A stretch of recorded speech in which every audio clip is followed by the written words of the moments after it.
Баршаларыңызға қайырлы күн. Бүгін сіздермен 5 минутта дайын болатын өте дәмді пицца дайындайтын боламыз. Бізге ол үшін керегі 1 стакан су, тұзымызды және де құмшекерімізді салып, жақсылап араластыратын боламыз.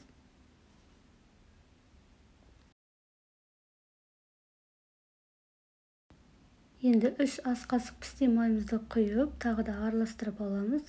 Толық рецепті описание бөліміне қалдырамын.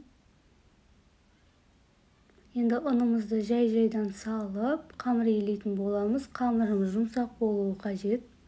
Разрыхитель қосуды ұмытпаңыздар. Енді қамырымызды илейтін боламыз. Жасап көріңіздер, өте оңай, әрі тез дайындалады.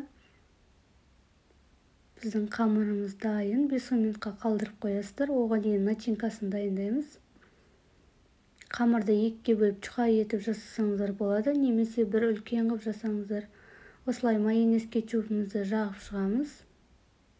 Бетіне колбаса немесе өз қалағандарыңызды қоссаңыздар болады. Аз ғана сырымызды қосып пешімізге салып аламыз. Содан соң қамырымыз піскеннен кейін сырды барлығын салатын боламыз. Тағы да пешімізге салып аламыз. Сырымыз еріп, осындай бетінде әдемі болып тұрады. Дәмі өте керемет, жұмсақ қамыр шығады. Жасап көріңіздер. Ұнаса лайк басып, комментарий